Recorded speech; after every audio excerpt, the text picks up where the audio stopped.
So this is the second game I'll be casting of the round of 8. This is Elnoniro versus FreakinAndy. African Springs, Water Nomad, and Socotra are the maps we'll see, so pretty similar to the previous one, except after banning down the maps they essentially don't want to play, I guess.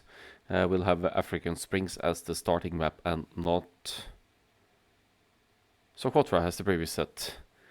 Water Nomad, African Springs, Socotra. We'll probably see Ethiopians in the draft here. We've seen them a lot for African Springs. Guess that gold boost is really strong for African Springs. Dravidians, that has to be a Water Nomad. Britons, Malians would both be good for Socotra, I presume. FreakinAndy, Poles should be the Socotra civilization. I think Bulgarians could be a good contender as well.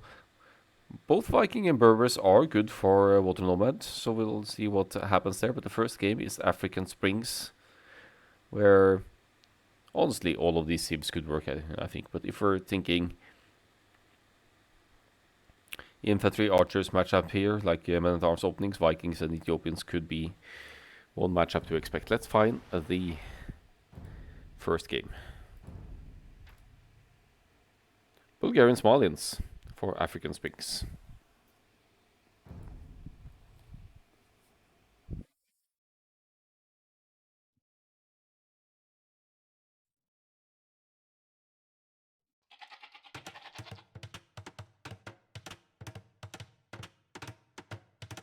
So, admittedly, I guess we can't really call Malians an infantry civilization because they're missing the last attack upgrade, but they still have extra pierce armor for their infantry, which can come in handy. You'll withstand more TC fire, for example.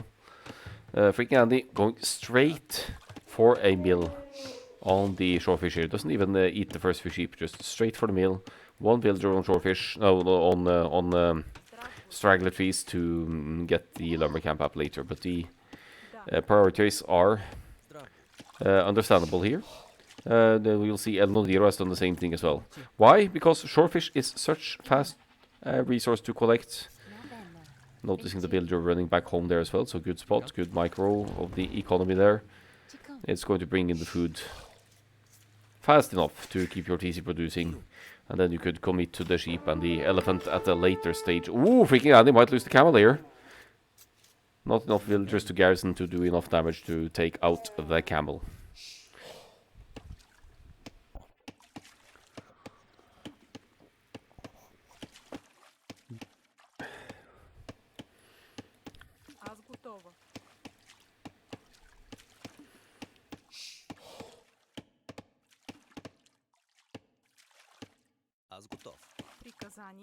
So enough wood to drop a lumber cap now, and that's exactly what FreakinAndy is doing. Oh, he's also brought the sheep over to the shorefish actually, so that when these small ponds deplete, you could task these 6 villagers to eat sheep instead. That's an interesting touch.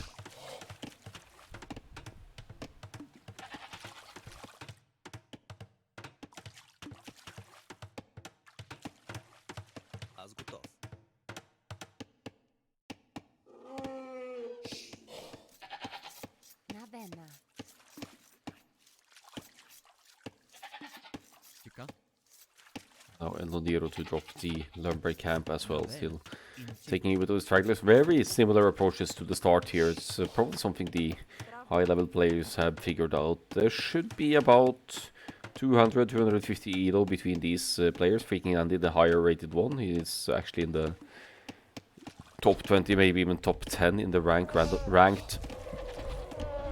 random map leaderboard. It says, oh, that's scary villager, no loom, downhill elephant. But I don't know if FreakinAndy took the pathing into account there or not, but that villager only took 1 hit from the elephant actually, so that's a pretty impressive lure considering the elevation advantage and all.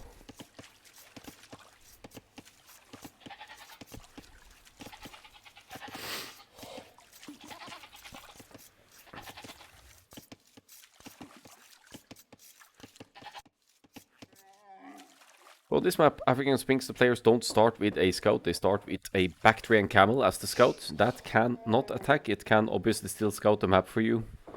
And you could also use it to block units pathing as the villagers, for example, try to flee back to the TC if you attempt some forward aggression. I still, after seeing African Sphinx played in around 16 on low, I still haven't seen a rush. It seems that Men-at-Arms Archer is the predominant play on this map. Speaking of Men-at-Arms or infantry openings, the barracks is going up for FreakinAndy, who gets the Men-at-Arms upgrade instantly. Elnoniro might have the same idea with the Malians here. He is going up earlier to the next age as well. The villager count is in fact identical. But FreakinAndy has gone into Loom maybe? Yeah, FreakinAndy has gone into Loom, whereas Elnoniro is going up without Loom here. It's clear that they're not really feeling threatened here so far.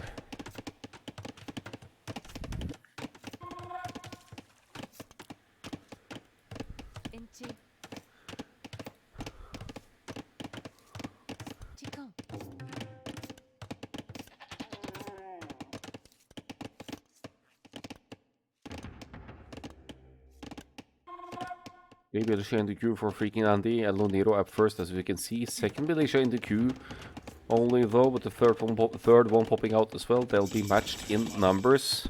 But Elnoniro needs to research the Men-at-Arms, whereas FreakinAndy, once that fuel age kicks in, will get Men-at-Arms immediately. We'll see who gets the better value here. Elnoniro actually is not able to commit to the Men-at-Arms, not instantly, but here it comes. 30-something seconds. Great quick walls from FreakinAndy to keep the militia aggression out here as well. These are palisade walls in the fuel age now, so they have 250 hit points total. Not easy for militia to punch through, much less Men-at-Arms. Whoa! Exposed villager on the gold there, but FreakinAndy not able to contest that one. Let's have a look at the top left side here, how Elnoniro is doing here.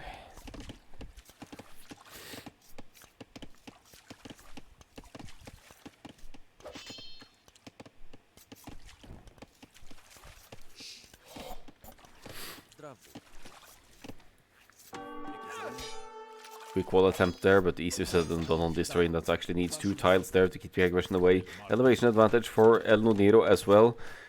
Some more militia being added here. Are the only... How many are there forward? I guess Elnoniro fought them off with villagers, so there's 2 militia forward. But FreakinAndy having that instant Men-at-Arms upgrade saves, that Men-at-Arms upgrade, gold cost upgrade, so he's queued a few more Men-at-Arms of his own. He's actually on 5, with 5 on gold by now, so he's still queuing the Men-at-Arms actually.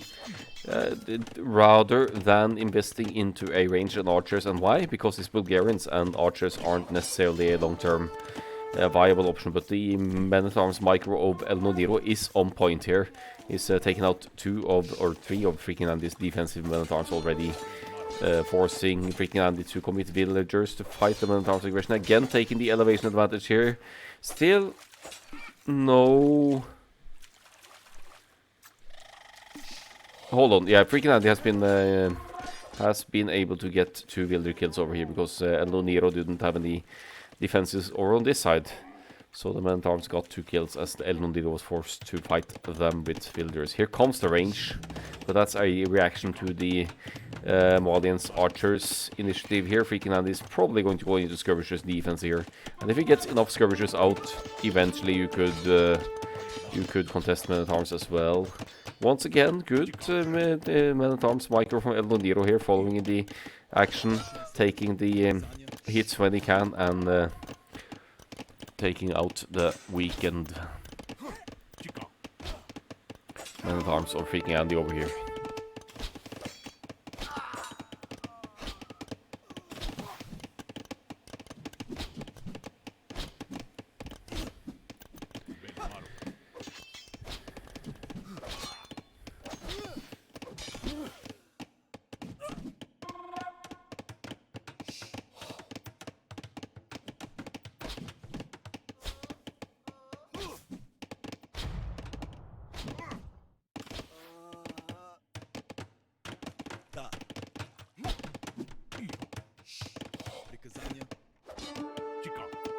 Looks like the archers are getting work done here.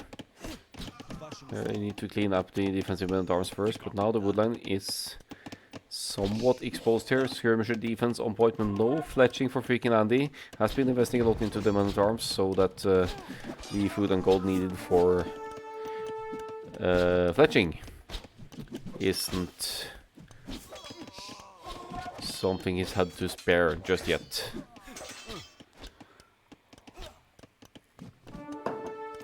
I think that's just a camel over here, right? Yeah, one orange dot over here. Forward tower, though.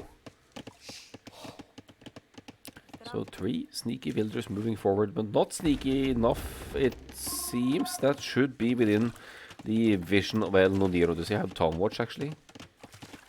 No.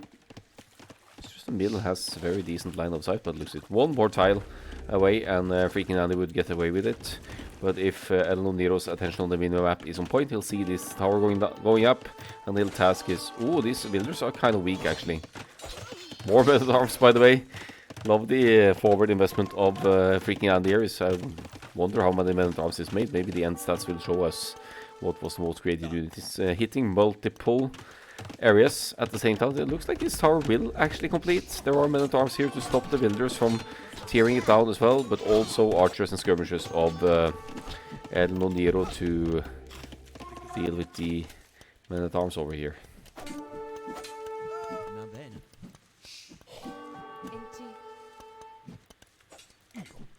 Yeah, so much aggression and counter-aggression going on here. It's hard to keep track. Elnoniro with skirmishers on the gold, with archers and skirmishers on the berries over here. FreakinAndy with skirmishers forward over here. And a tower on the food income over here, which he makes great use of with his own builders, sending a lot of them forward. Double mill here to double up on the food income.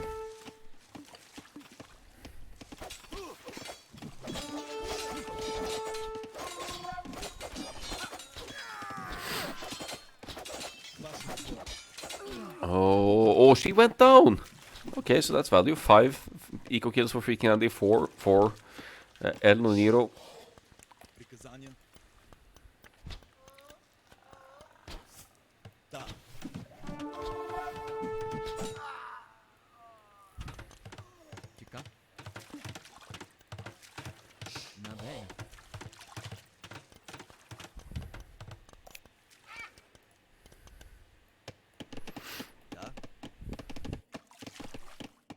It's a lot of villagers on food for FreakinAndy now, mostly on the shorefish, but the shorefish collects quickly, as we know as well. So that should bring in the food for a potential castlage kick very soon. Elnoniro seems to be ahead. He's invested into farms at home. He's dropping the market as well. Could actually sell stone for gold, buy food, go castlage here, and beat FreakinAndy to it, who admittedly has a lot of exposed economy going on the shorefish around here.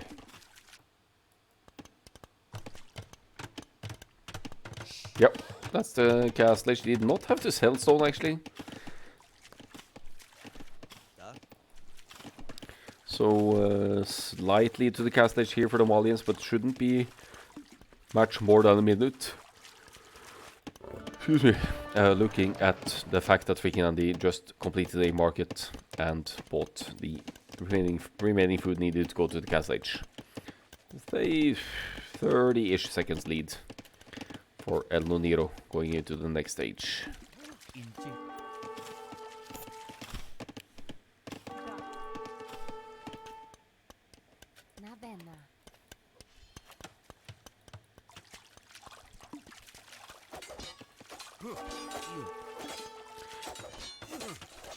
Food count still ahead for the Bulgarians. It's more viable for the Bulgarians to go for knights and stable units than it is for Elnoniro, who is preparing a stable. That's probably just to have... Well, I guess you could in theory make camels against the Bulgarians, who will probably be going knights. Even cavalry archers comes to mind as the Bulgarians. But the Malians, they're drawing the short end of the straw here in terms of cavalry capabilities for sure. They're missing bloodlines. Wait. Why are we talking about Ethiopians? They're both going for cavalry here. Of course the Malians are going for cavalry. And I'm already getting sleepy.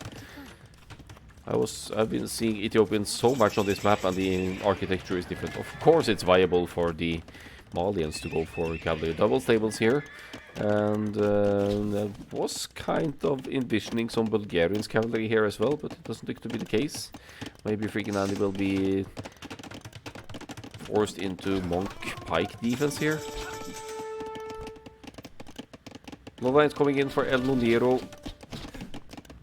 Decent food income, now securing the gold income over here with the town center as well. Love to see it.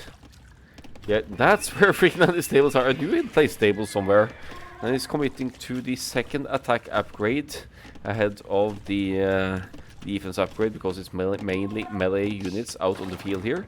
I think it's good, because if Elnoniro adds camels to the mix here, he's outmatched in terms of upgrades, and FreakinAndy with the higher attack should be looking at being able to take fights against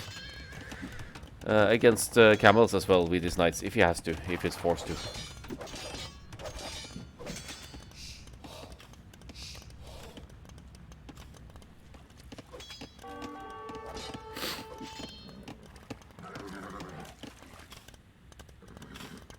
Slight eco lead for Elnoniro here, but that's going to extend as well, looking at the eco extension here with 2 town centers. The military situation is well ahead for Elnoniro as well. Granted, it's a chunk of archers and skirmishers. Not enough to warrant the crossbow bodkin upgrade, I guess. Or maybe bodkin arrow could be reasonable. The crossbow upgrade is a bit more expensive these days, so that's not something we'll see probably. Maybe bodkin though. But I suppose with the cavalry investment, that's going to be the primary upgrade for Elnoniro to get here. It's already outmatched quite badly by FreakinAndy here, actually.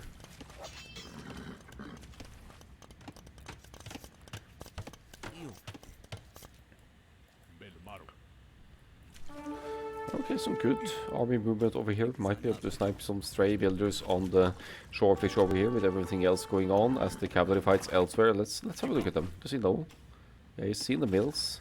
He's gonna see the villagers. He's gonna pass right next to them. No, he's not. That's another villager snipe. Elnoniro has killed fewer villagers than he's lost, but is still somewhat keeping up here. I guess FreakinAndy has got some raids going on on some exposed economy as well.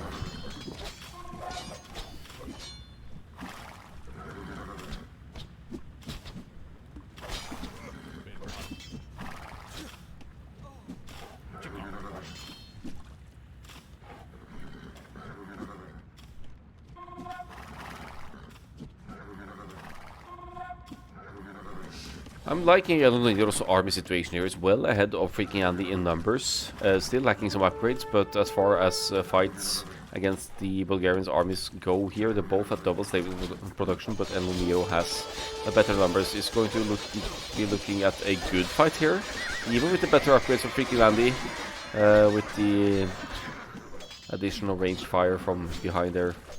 That's going to be the better fight for Elnoniro, and FreakinAndy realizes he's outmatched in numbers here. The military count is 9 to 30, and the eco situation is also comparable between the two. So, well played to Elnoniro. Let us have a look at the stats and go to FreakinAndy's home map next.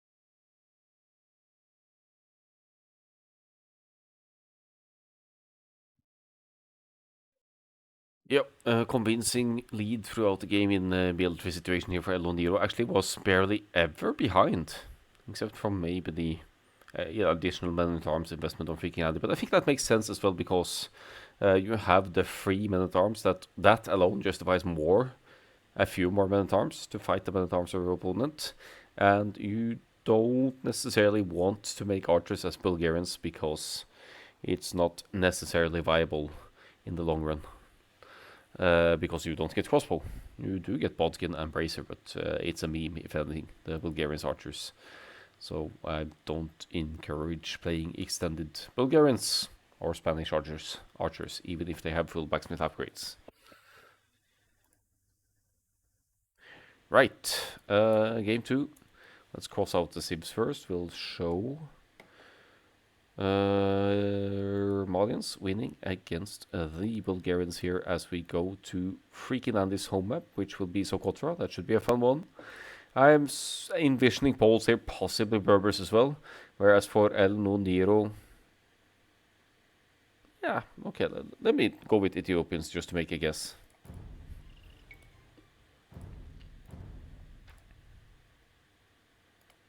Poles Ethiopians is the matchup.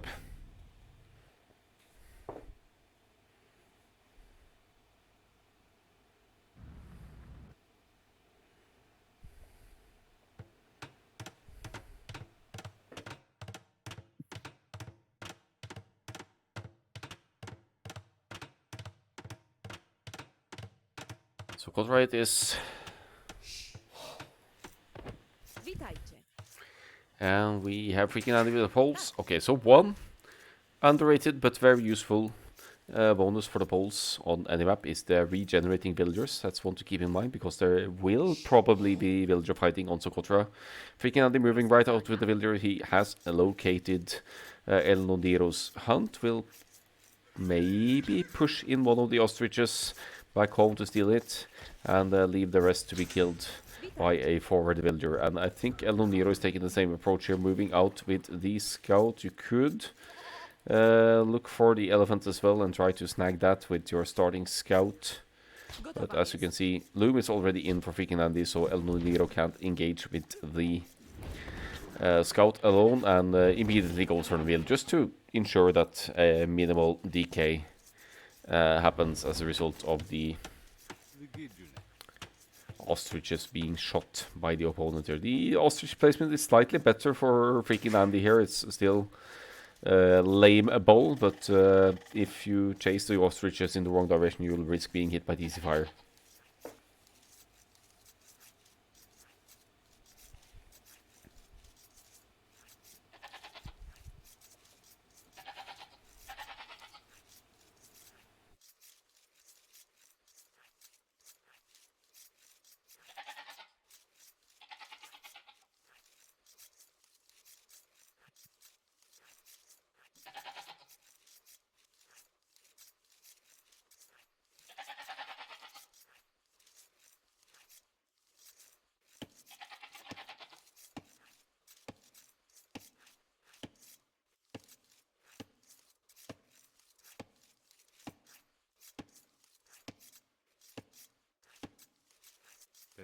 So back to the action over here. So been a little bit of scout fights. FreakinAndy with a better HP here. Villagers fighting, of course.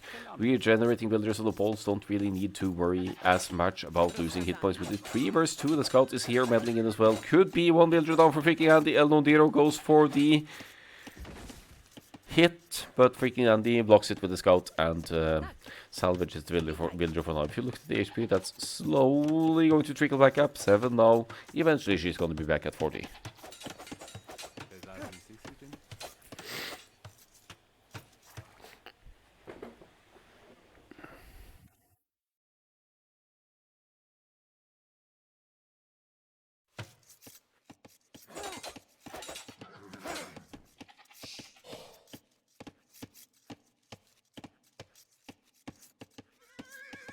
Again with the villager fighting, trying to limit the food income from the hunt as much as possible from FreakinAndy here.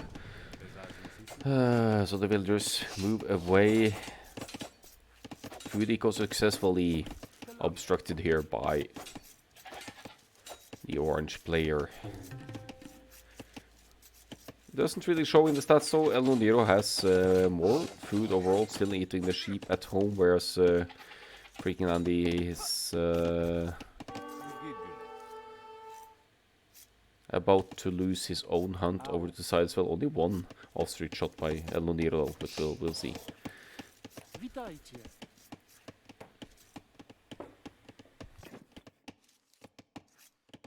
Minimal idle time behind this for FreakinAndy, only 1 second compared to Elnoniro's 9. So, honestly, a negligible difference at this point. More villagers on food for Elnoniro total could indicate a faster feudal age, and if the Ethiopians get that first, they'll also have their faster firing archers, which depend less on fletching to take out enemy villagers with ease from a distance. But losing villagers, if you do so with the poles, you have an easier recovery as well with your regenerating, with your folwark economy as you seed farms around your folwark. Not only does it provide 5 population space, but it also grants a 10% yield of your freshly seeded farms as they complete. So there's space for 8 farms around the folwark. That could in theory give you 60 food instantly if you seed 8 Dark Age farms as they complete. If I'm not... Wait, how much is the... No, much more actually. I think it's 10%, which means that you'll be getting 15 food per farm once you complete them. And around the folwark then, that's 8, so 15 times 8, that should be 120 food. 120 food, isn't it? If you seed 8 farms around the folwark within the field of effect. There's a ring going around the folwark. I could probably show it for a small.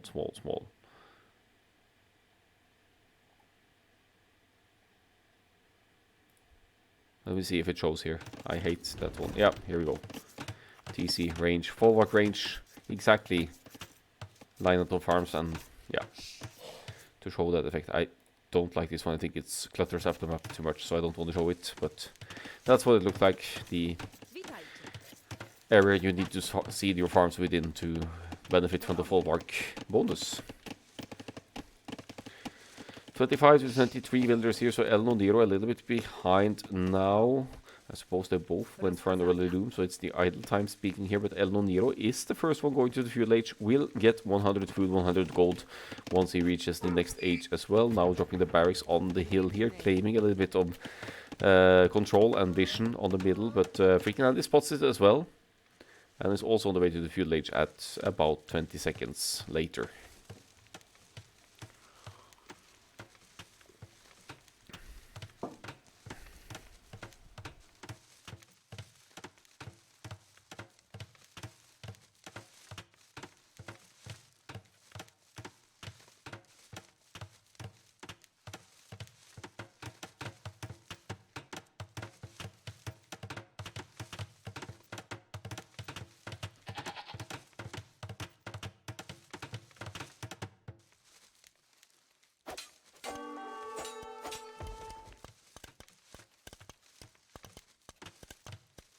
Tak.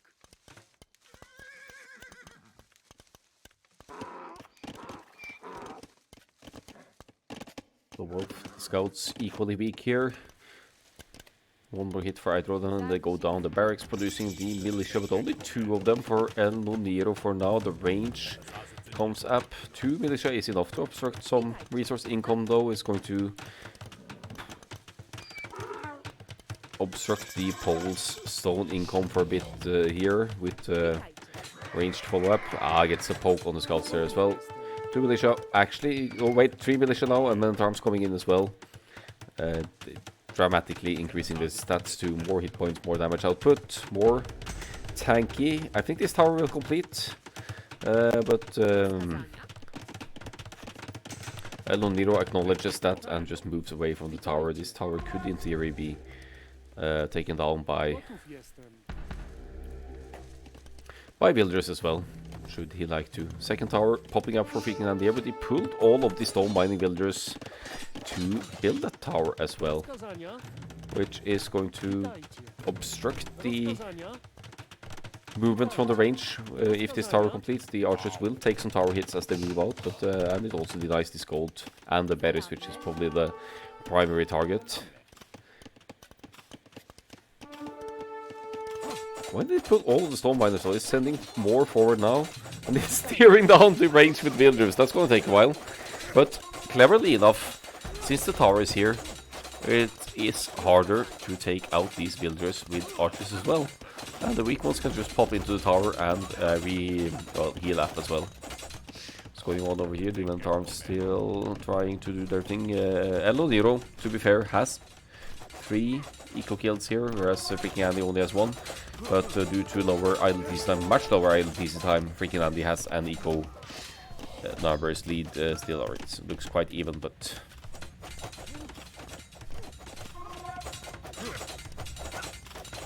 is ahead.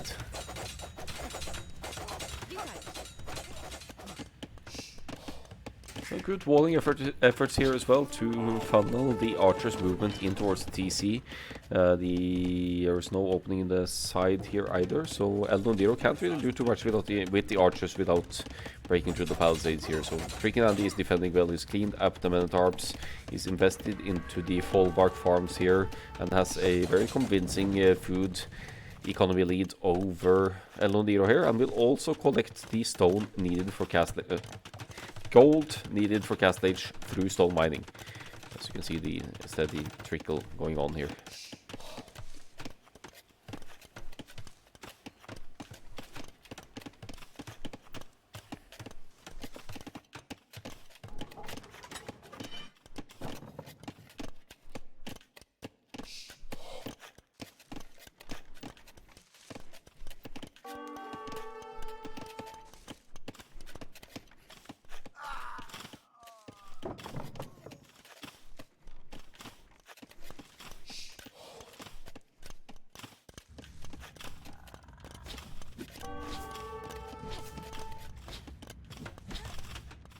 You break through the walls now, has the elevation advantage as well, but it's a 250 HP wall, still going to take some time. It is hard to re-wall behind this, but as you see the blacksmith going up for FreakinAndy, he'll probably place some palisades up here as well, rather than trying to small wall the archers out over here.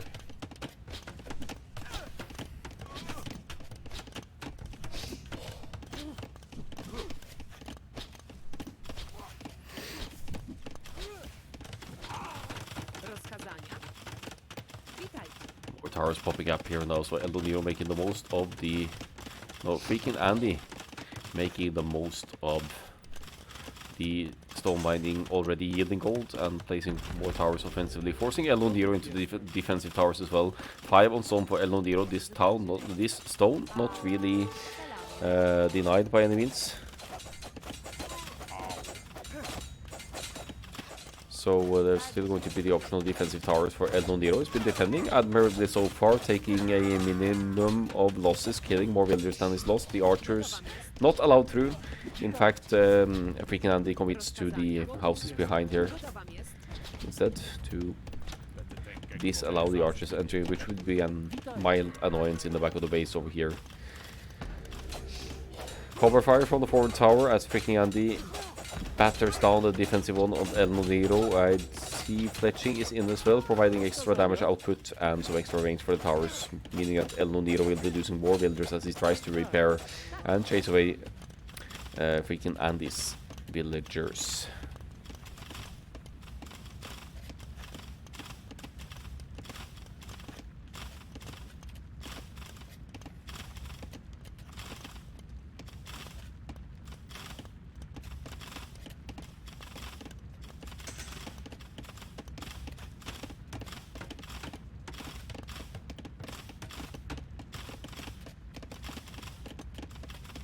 Wam jest rozkazania?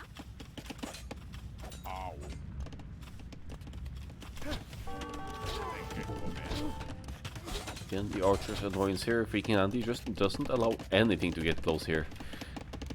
Cast Age away as well, I missed that transition, but it makes sense with the healthy farming economy running here. Horse Collar is even in. Going to allow for the Knights in the Cast Age, which would be the most likely thing for the balls to go to with this kind of eco approach. Would want more on gold, but I posts with armies. Oh wait, there's gold behind the walls here, so that's definitely obtainable for FreakinAndy. Eventually, FreakinAndy will need to go into the gold as well.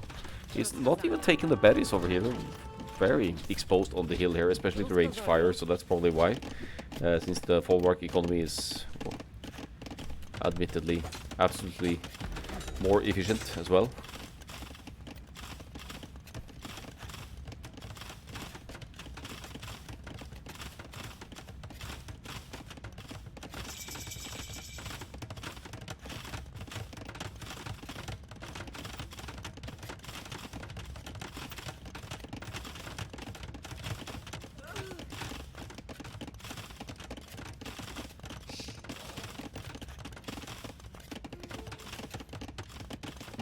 Cast stage kicks in, and Elnoniro taps out, calls the GG. Understandably so. Behind in economy, behind the progression, still got 2 minutes to go to the cast stage, and the archer's efforts didn't really do any noticeable damage.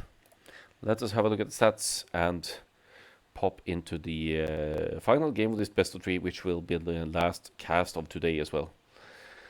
It's already getting late and I'm in the hotel room, but I have 2 more round of 8 games to cast as they get available. One set hasn't been posted yet,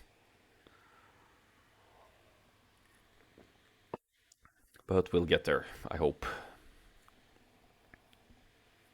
Honestly, very convincing military timeline here from Elnoniro. FreakinAndy just walling it off and keeping it, keeping the aggression out in an expertly manner.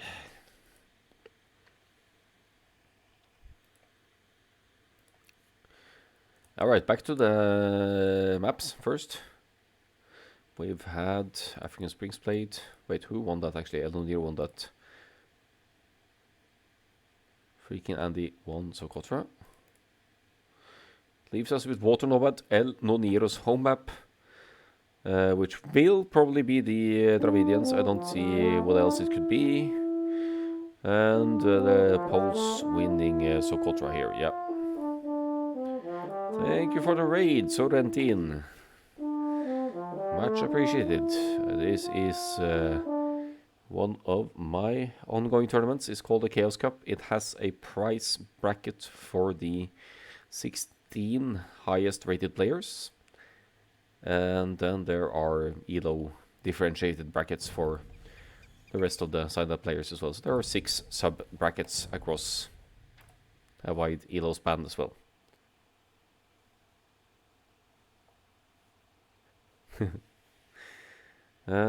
So we're entering the third and final game, final cast of the day as well, with FreakinAndy versus Elnoniro. FreakinAndy in the top 10, 15, 20 of the ladder last time I checked, so he's certainly a very solid player. Elnoniro at least at 2k2 as well, I think. It's Water Nomad for the last one, so that should be chaos as usual. Lots of galley aggression. And we have Vikings versus Dravidians coming up here.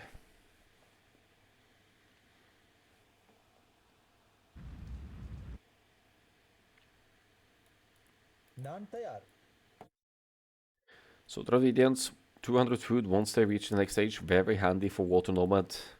And Archer plays on land maps, but I'm saying Water Nomad because the galley numbers and the fuel age uptime is crucial to your success on this map, because you'll essentially all of the map can be traversed by ships, right? Or villagers for that matter, almost all of it. So with the galleys, you use their range to deny gold income, wood income, and if you're lucky, you could get some juicy demolition ship hits in on the core economy as well. However, usually because there are galleys out... Oh, this meant to restart already. Because there are...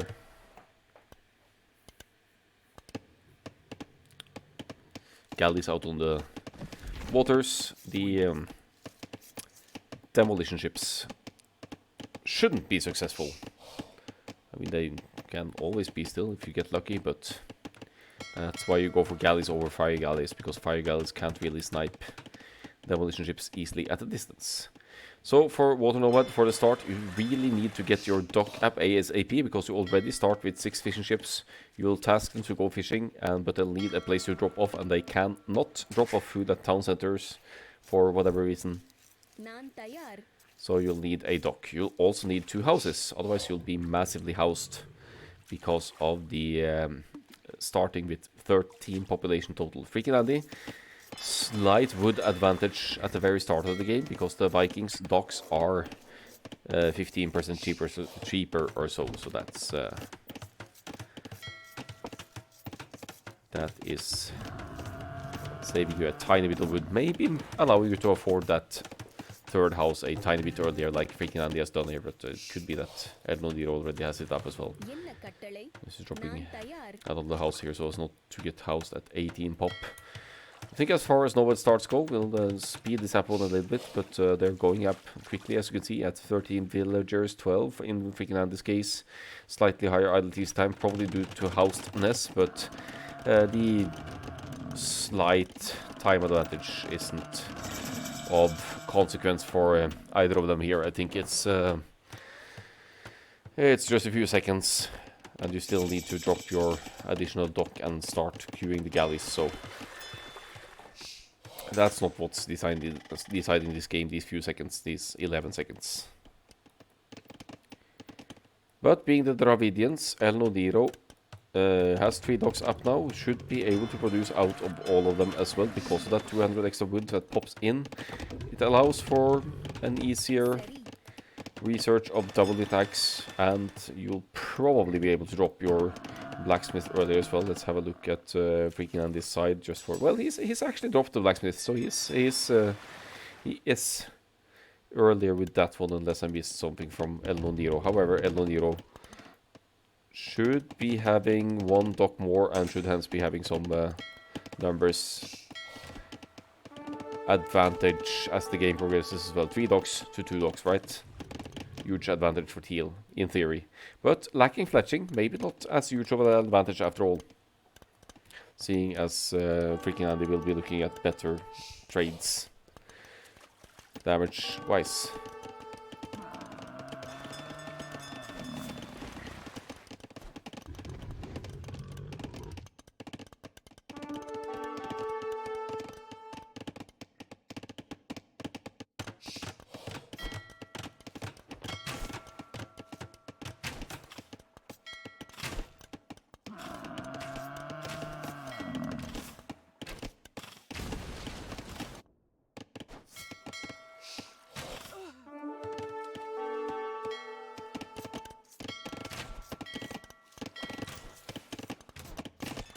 So, military situation is actually evening out, but FreakinAndy is getting heavily housed here, and that will compromise the production a bit.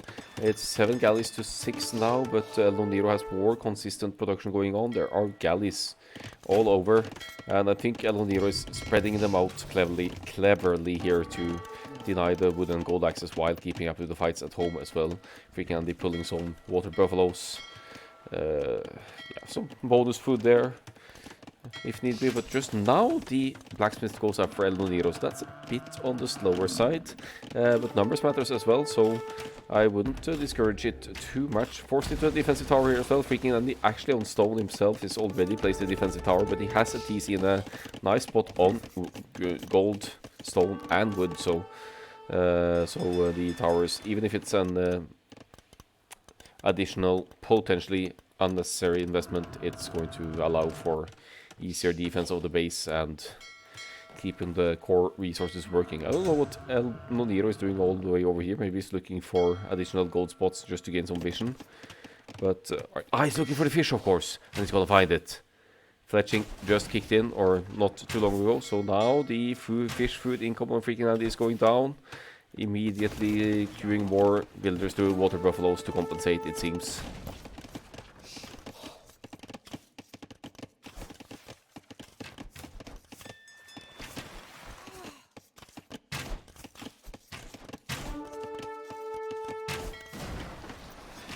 So equal numbers here, but FreakinAndy getting the weaker ones, getting great trades here. among the numbers, but here come the reinforcements of Elnoniro still keeping up to the production here. They're tied in numbers here now. Whose fight is this though? It's 9 versus 8, slight numbers advantage for Elnoniro, but also weak ships in the mix here. It's going to come down to the micro and focus fire here, and they probably both want to pull away to regroup and make sure one or the other. Make sure to have the numbers advantage before engaging. Elnoniro has been the aggressor for the most part though, so you'd expect him to have more fluent economy running, but he's investing a lot into military here, as FreakinAndy seems to be aiming for castle ages with 10 on food, only 1 on gold. Only 1 on gold actually, which is should cripple the galley production quite a bit unless he has more in the queue here, but it's only 1 galley in each dock. So this is of concern. Unless he's actually intentionally idling for cast age, that is, but 1 on gold, that's just not enough for a triple dock production of galleys.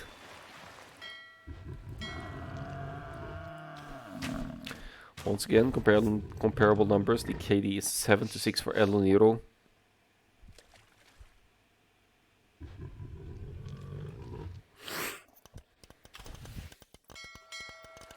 Also some stray galleys forward here to try and obstruct the income going on at home base of Elnoniro. Here comes the market of the Vikings. Could sell that stone now at this point actually. Hasn't really needed those extra towers to bring in the gold needed for Castle Age. If Castle Age is the transition planned here, 1 additional building needed for the Castle Age, that's going to be, for example, a market for FreakinAndy, who has garrison the TC and has more builders working on the gold now, but Elnoniro also acknowledges that there aren't that many builders garrisoned inside the TC, so the galleys are able to go dangerously close to the town center to deal some proper damage.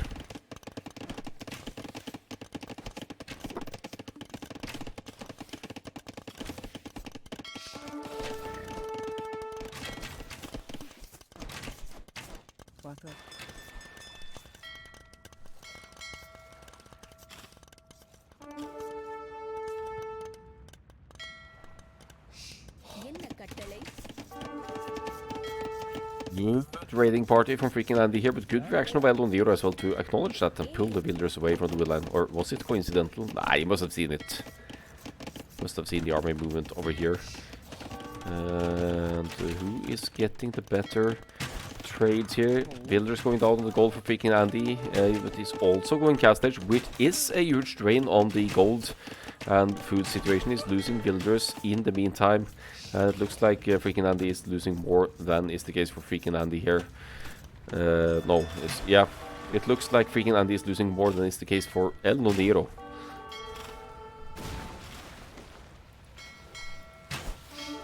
Brain not working at this hour. Messing up the names. Eco KD 12 to 9. Elnoniro still got some fish working though, not the case for FreakinAndy. Castle Age kicking in. Is it Castle Age into war galleys? They will have more range. Bodkin Arrow is... yeah, it's probably going to be war galley first for the extra hit points and the durability of them, but Bodkin Arrow is essential as well for extra range and damage output. So there's the Castle Age. Elnoniro close to the click with 6 villagers more to go, but that's basically because of the fact that FreakinAndy went up earlier as well. So as Elnoniro is researching Castle Age, he's not going to get any more eco numbers up. The galleys are doing work though, denying the dock of the Vikings over here as well, forcing another tower, and FreakinAndy's worker efficiency is dwindling as a result.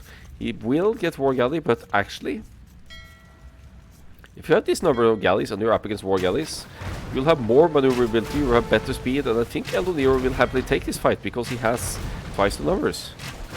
And there are quite a few weak war galleys in the mix here as well. It's going to cancel each other out kind of, but it's also heavily diminishing FreakinAndy's numbers, and this could be a game-winning fight for Elnoniro, to be honest. He is halfway to Castle Age. He's taken out most of the armies for FreakinAndy, which means FreakinAndy can't successfully counterattack or deal proper damage, and he's down to 20 villagers as well. 20 villagers and 1 fishing ship. So the eco advantage of Elnoniro at this point is huge.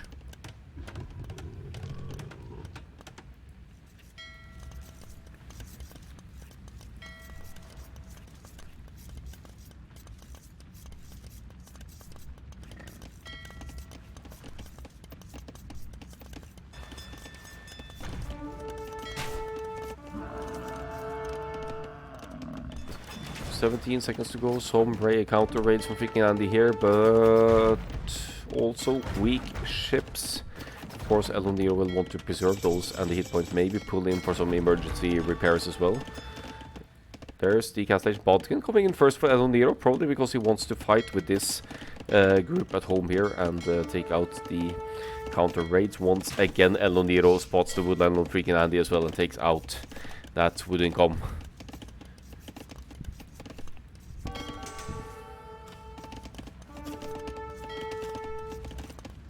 So we're not going to see War Galley quite yet for Elnoniro, but now he has the nearly matches the range of the War Galleys. They have one more range, but they're also outnumbered currently. It's 14 to 5 military for Elnoniro, and all Elnoniro needs at this point is to get the food and gold needed to get War Galley, and he'll be looking at nearly 3 times the military of FreakinAndy in equal upgrades.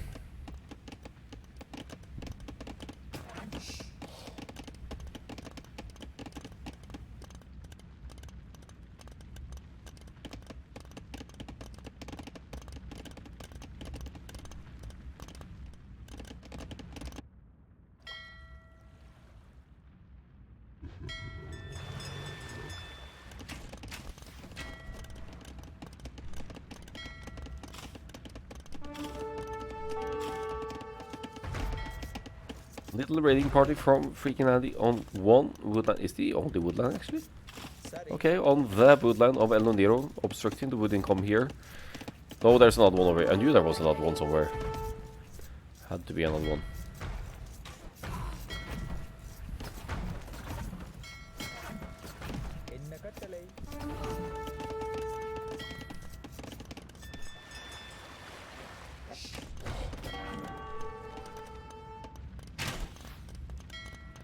Again, the galleys are out to raid Elnoniro slight equally at this point, but has the army advantage by far. Now, only Bodkin arrow galleys here, but he has the numbers, in which case the War Galley upgrade doesn't matter that much.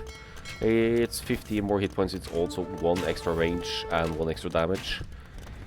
But needless to say, if you have twice the numbers, you'll still be looking at good fights like this. Picking off reinforcements, small numbers, stray numbers, 3 versus 1 here as well.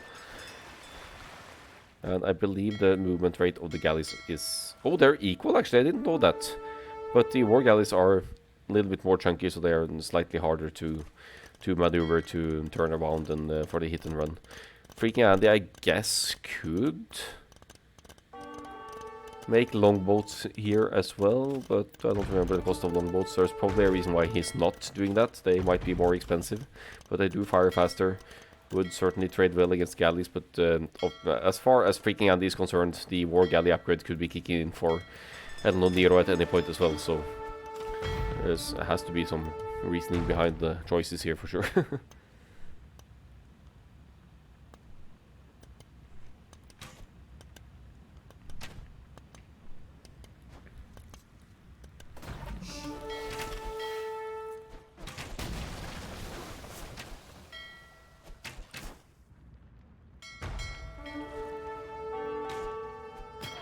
Galleys versus 3 War Galleys. That's not a good one for Elnoniro, but finally the War Galley kicks in. It's 23 War Galleys now to 10 of FreakinAndy. And huge chunk of ships over here have been denying the wood eco for quite a while as FreakinAndy drops a TC down south. I think that's outside of Elnoniro's... Oh, he's been scouting here actually, so he has some idea, but...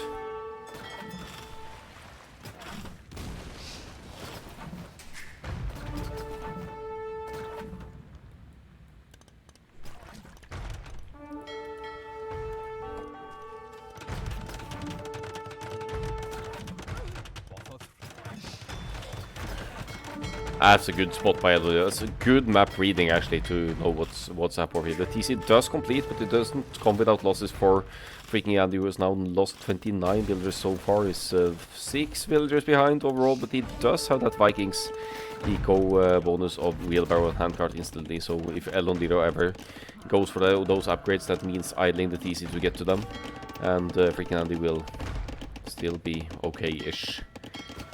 Villager numbers wise, but that's because that's just Vikings things. 2 more war galleys here for Elnoniro, so should be trading well here, unless either of them actually has careening in, which would change things, but no extra armor here. That's one you usually get first and foremost for fire galleys, not necessarily the war galleys. Since the fire galleys can't hit and run, you'll want extra armor on them, and they'll also be your meat shield in front of your war galleys. This is the decided game for the round of 8 set between these two, so of course neither one wants to go down easily. Keep fighting, but if you just look at the armor numbers here, FreakinAndy definitely trying to remass the numbers here, but Elnoniro is doing great work at keeping those down as well.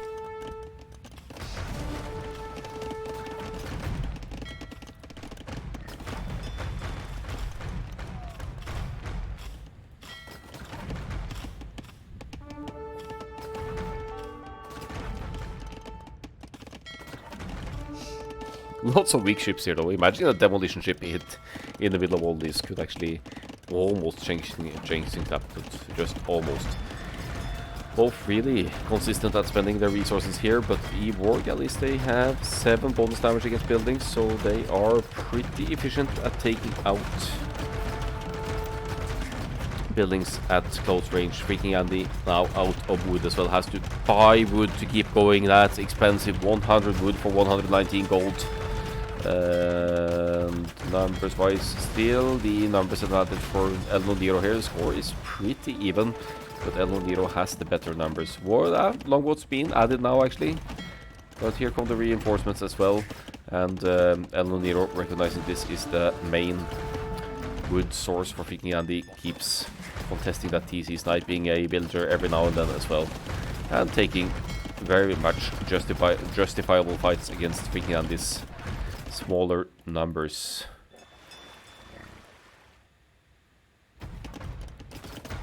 That's the hero fishing ship of the game. It's the only survivor from the early assaults. 3 HP fishing ship consistently bringing in food throughout the game.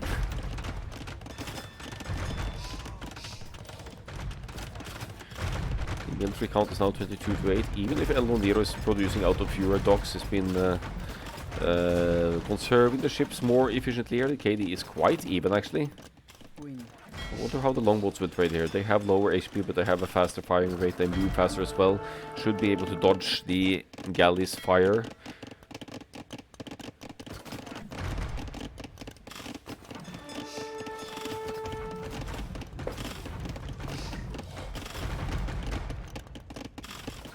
This is a game where we'll actually get to see the Thiristai in the Imperial Age from Dravidians. It's more of a galley counter than a longboat counter though, so probably not. It's slow, but tanky. 250 HP I think it is, so it's twice the HP of a galley. Or galley.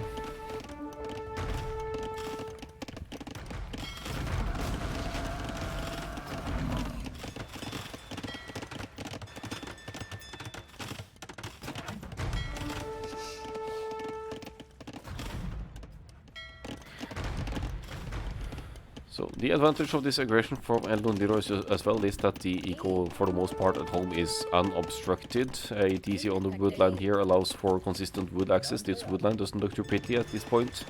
No bowsaw or anything. That's probably because of the low food eco situation here. They're both with quite high idle times on this chaotic map, just like we want it for Chaos Cup.